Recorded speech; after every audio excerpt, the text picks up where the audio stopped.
নমস্কার দর্শক বন্ধুরা, লিপিস কিচেনে আপনাদের স্বাগত জানাই।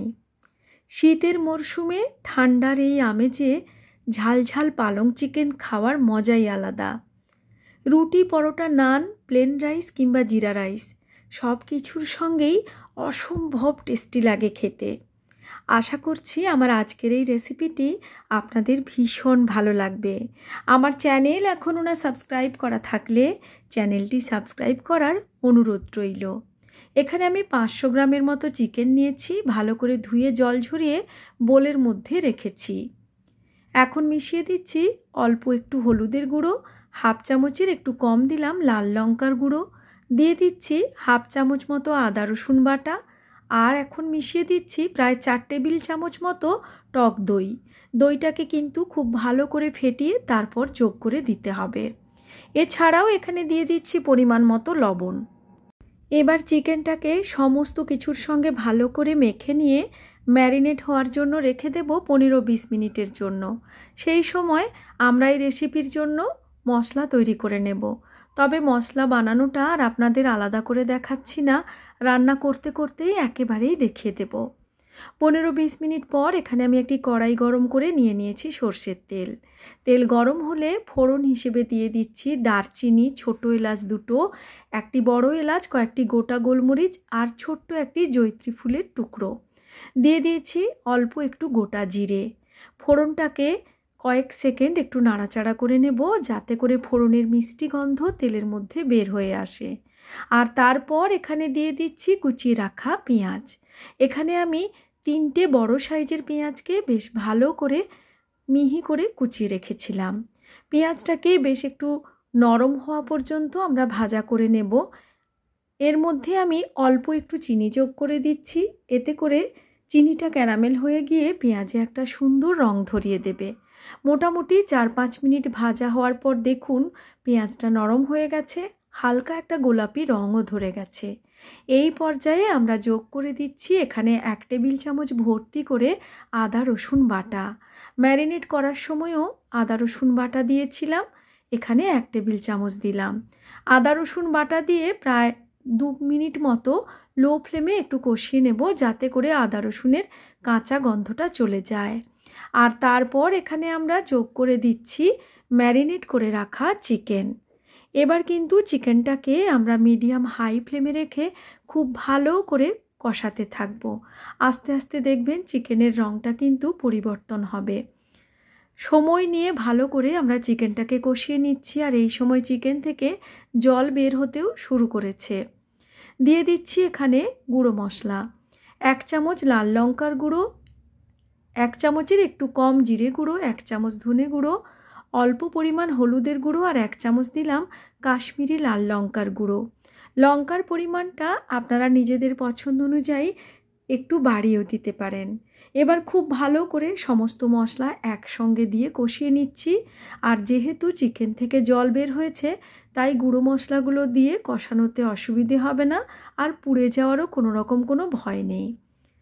সময় নিয়ে মশলাটা কষাতে কষাতেই এখানে আমি দিয়ে দিলাম 1 চামচ মতো কসুরি মেথি। হাতের কাছে কসুরি মেথি থাকলে অবশ্যই করে দেবেন, ফ্লেভারটা দুর্দান্ত হয় পালক চিকেনের কসুরি মেথি দিলে। দেখুন আস্তে আস্তে কিন্তু চিকেনটা বেশ সুন্দর কষানো হচ্ছে। এবার দিয়ে দিচ্ছি এখানে 2টি মাঝারি সাইজের টমেটো কেটে, আর দিয়ে দিলাম পরিমাণ মতো বাকি লবণ। চিকেন ম্যারিনেট করার সময়ও আমরা লবণ দিয়েছিলাম, তাই বাকি লবণ এখানে যোগ করে দিলাম। এবার কিন্তু আমরা ঢাকা দিয়ে চিকেনটাকে কষাতে থাকবো, যাতে করে চিকেনটা কষানো হতে হতে বেশ নরমও হয়ে যায়।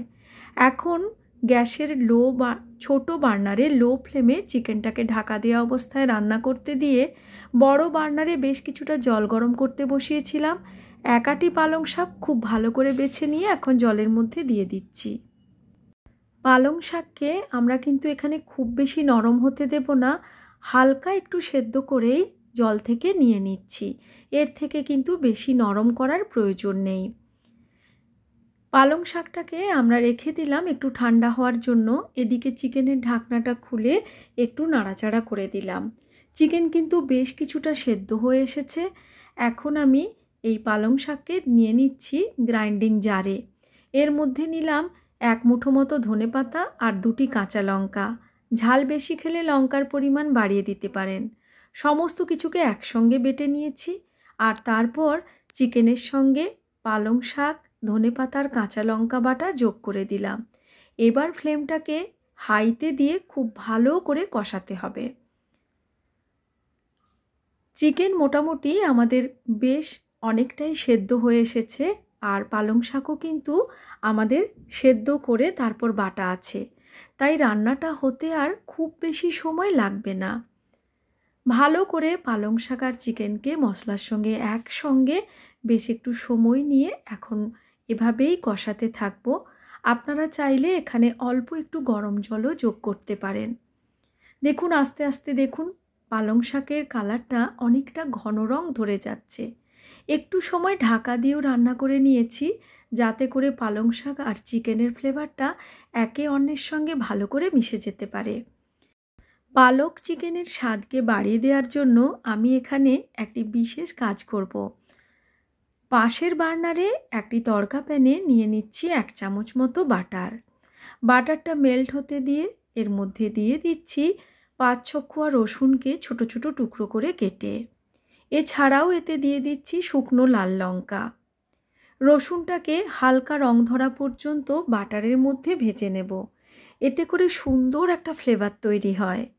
এদিকে পালক চিকেনের মধ্যে আমি 1/2 চামচ যোগ করে দিয়েছি গরম মশলার পাউডার। খুব ভালো করে মিশিয়ে নিলাম। এবার বানিয়ে রাখা বিশেষ ফোড়ন আমরা এর মধ্যে ঢেলে দেব। বাটারে রসুন ভাজা করলে তার একটা দুর্দান্ত সুন্দর ফ্লেভার তৈরি হয়, তা পালক চিকেনের স্বাদ বা ফ্লেভারকে অনেক গুণে বাড়িয়ে দেয়। এখন তৈরি করে রাখা এই বিশেষ ফোড়ন আমরা পালং চিকেনের মধ্যে ঢেলে দিলাম। দেখুন কতটা লোভনীয় দেখতে হয়েছে, খেতেও কিন্তু দুর্দান্ত হয়। এখন সমস্ত কিছুকে ভালো করে মিশিয়ে নিয়েছি। ফ্লেম অফ করে ঢাকা দিয়ে রেখে দিচ্ছি স্ট্যান্ডিং টাইম দিয়ে। আশা করছি আমার আজকের এই লোভনীয় স্বাদের পালক চিকেনের রেসিপি আপনাদের ভালো লেগেছে। ভালো লাগলে লাইক, শেয়ার ও কমেন্ট করার অনুরোধ রইল। আজকের মতো এই পর্যন্তই, আবার হাজির হব নতুন কোনো রেসিপি নিয়ে। Thanks for watching.